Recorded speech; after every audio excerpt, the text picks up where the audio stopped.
ஜுவாலா துர்க்கை.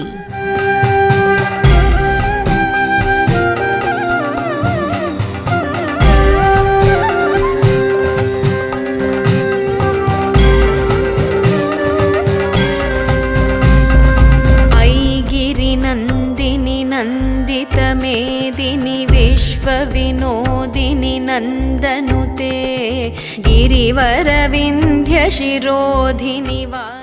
துர்க்கை என்ற சொல்லுக்கு துயரங்களை துடைப்பவள் என்று பொருள். பக்தர்களின் துன்பத்தை போக்குவதற்காக திருமால் தச அவதாரங்களை எடுத்தது போல அம்பிகையும் நவதுர்க்கையாக அவதாரம் எடுத்துள்ளதாக புராணங்கள் கூறுகின்றன. நவதுர்க்கைகளில் மகிமை மிக்க ஜுவாலா துர்க்கையை பற்றி அறிந்து கொள்ளலாம். ஜுவாலா துர்க்கை அம்மனின் மிகவும் சக்தி வாய்ந்த மற்றும் உக்கிரமான வடிவங்களில் ஒன்றாகும். ஜுவாலா என்றால் நெருப்பு சுடர் அல்லது அனல் பிழம்பு என்று பொருளாகும்.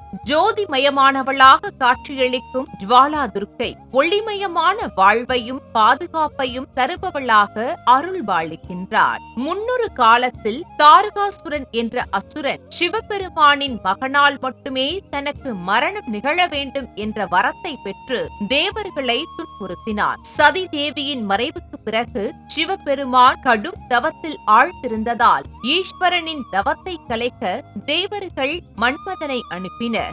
மன்மதன் தன் மலரம்புகளை சிவபெருமான் மீது எய்த இதனை கண்டு கோபமடைந்த சிவபெருமான் தன் நெற்றிக் கண்ணை திறந்து மன்மதனை சாம்பலாக்கினார். இந்த நேரத்தில் சிவகணங்களில் ஒருவரான சித்திரகர்மன் என்பவர் விளையாட்டாக அங்கு குவிந்து கிடந்த மன்மதனின் சாம்பலை ஒன்று திரட்டி அதில் ஒரு மனித உருவம் செய்து ஈசனிடம் காட்டினார். மூன்றாவது கண் எதை எரித்ததோ அதை மற்ற இரு கண்களும் பார்த்தபோது அந்த சாம்பல் உருவம் உயிர் பெற்றது.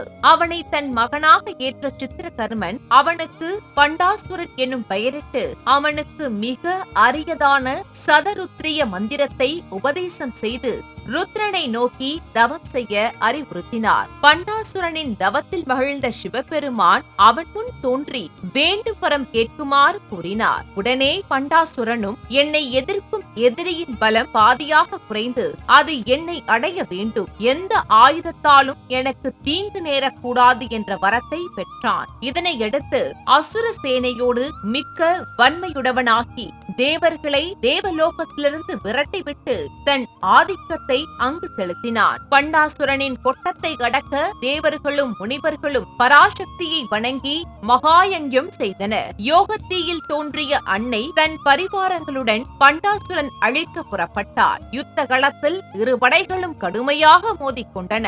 போர் தர்மத்தை மீறி பண்டாசுரன் இருட்டில் யுத்தம் செய்தான். எதிரிகள் பார்வதி தேவிக்கு அருகில் வராமல் தடுப்பதற்காக துர்க்கை அக்னி ஜுவாலையுடன் கூடிய மிக பெரியதொரு நெருப்பு வட்டத்தை அமைத்தாள்.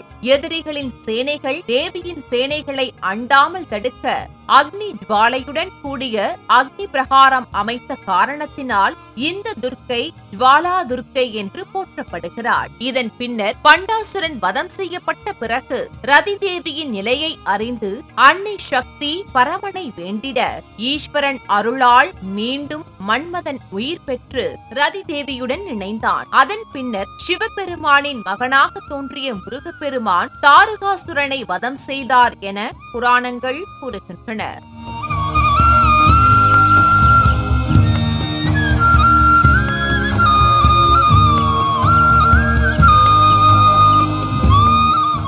அசுரவதத்தில் சக்தி தேவியை யாரும் அண்டாமலிருக்க அக்னி கவசமாக உருவெடுத்த ஜுவாலா துர்க்கையை வழிபட்டால் நம்மை நோக்கி வரும் தீய சக்திகள் எரிந்து சாம்பலாகும் என்றும் நிம்மதியான அமைதி நிலவும் என்றும் வேத நூல்கள் கூறுகின்றன.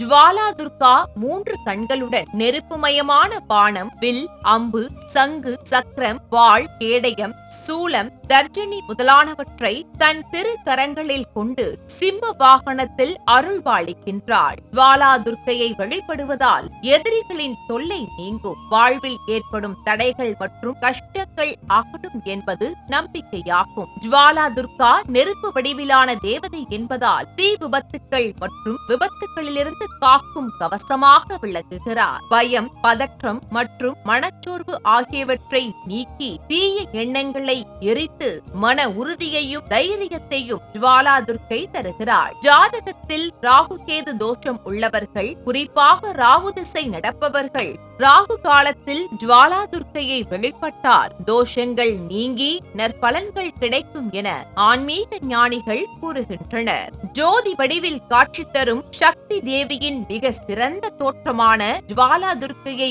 வணங்கி வழிபட்டால் வாழ்வு ஒளிமயமாகும் என்பது சாஸ்திரங்கள் கூறும் சத்தியமான உண்மையாகும். அன்னை சக்தியின் ஜுவாலா தேவி அம்சத்தை போற்றிடுவோம். அவள் அருளால் அனைத்து நன்மைகளையும் பெற்று வாழ்ந்திடுவோம். ஜுவாலா துர்க்கை